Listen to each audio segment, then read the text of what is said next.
Hi everyone, today we're going to make pavlova. So what we need is 200 grams of castor sugar, which I've measured and put in a bowl, 2 tablespoons of corn flour, and 4 egg whites. Now we only need the whites, so we're going to have to separate the eggs.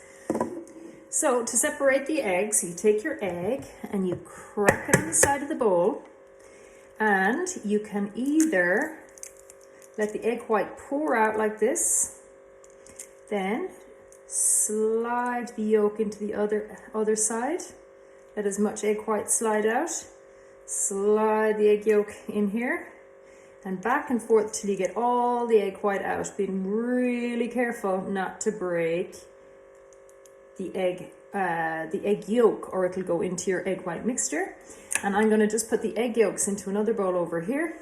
And if you're really creative, you could make ice cream with it. Not that I can, but some people could. Another way you can do it, which I like doing a lot, is crack your egg, let all the egg white slide out there like that, and then you can put the egg yolk in between your fingers like this. And the egg white will slide between your fingers. So this is lovely and sensory and slimy for those who like it, but make sure you have clean hands. And you do all 4 eggs. Okay, so as you can see, our egg yolks are separated.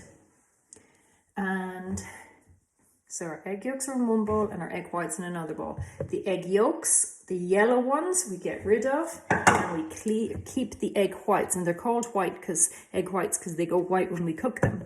So the first thing we have to do is whisk our eggs, and I'm going to use this really loud whisk. But I'm going to do that off screen so that it's not too noisy for you.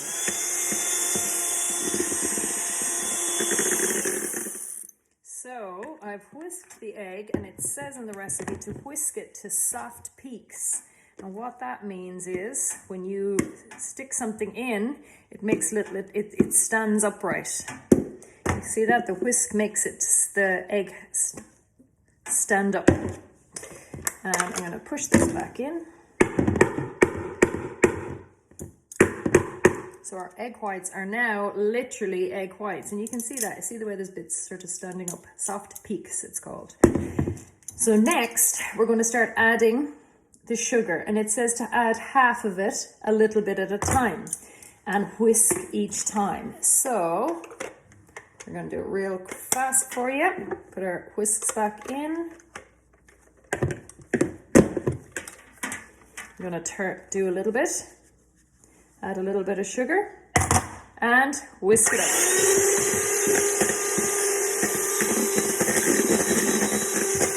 with half the sugar in, it is lovely and shiny and thick.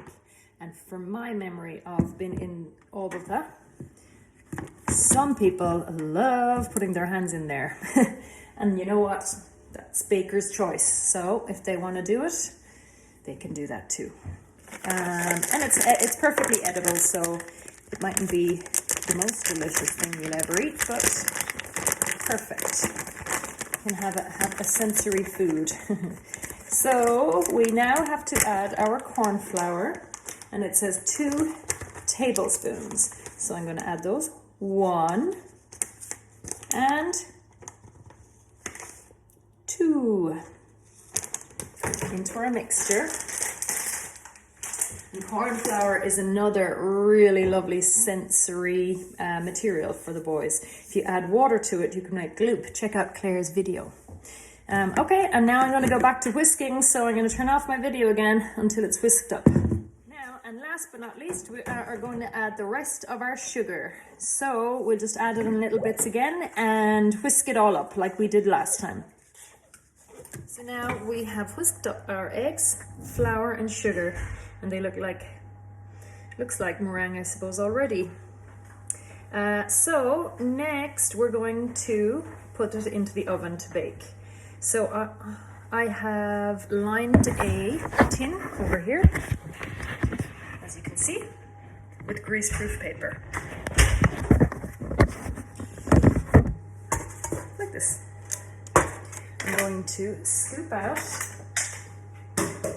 the eggs. Now some people could do cool patterns and designs and maybe add some food coloring if you wanted like a pink meringue or whatever, but I just like it like this.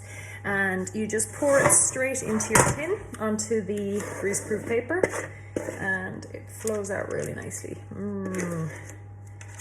Meringue is one of my favorite things. Not that it's very good for your teeth or very good for your tummy, but every now and then it's a nice treat. So you scrape it out, and the sugar combined with the egg makes it quite thick and it holds a shape quite well. So get as much as you can out. Scrape it, scrape, scrape, scrape, scrape, scrape. Out it comes.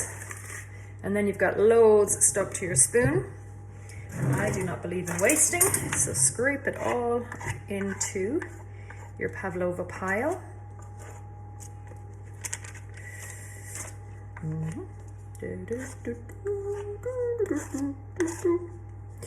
So, if you look like this, you can decide to make it more square, whatever, just fill out your shape, smooth it all out, and then you have a lovely, soon-to-be crispy pavlova. So the secret with pavlova is, or not the secret, but the thing with pavlova is you have two choices. You can have a real hard, crunchy pavlova, or you can have it chewy in the middle, which is how I prefer it. So if you want it hard and crunchy, you put the oven on very low, on a low heat for a long period of time. But if you want it chewy in the middle, which is what I want, you put it on a high heat for a shorter period of time. Now my recipe says 180 degrees, so I'm going to try that. I'm a firm believer in just going for it. So 180 degrees in the middle of the oven, and you probably cook it for about 20-25 minutes. So off we go.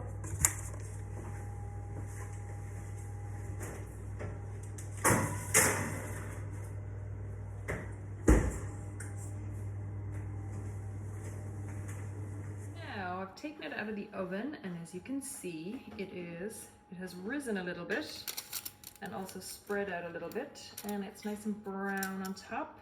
And if you touch it, moms and dads, not children, it's a little bit springy.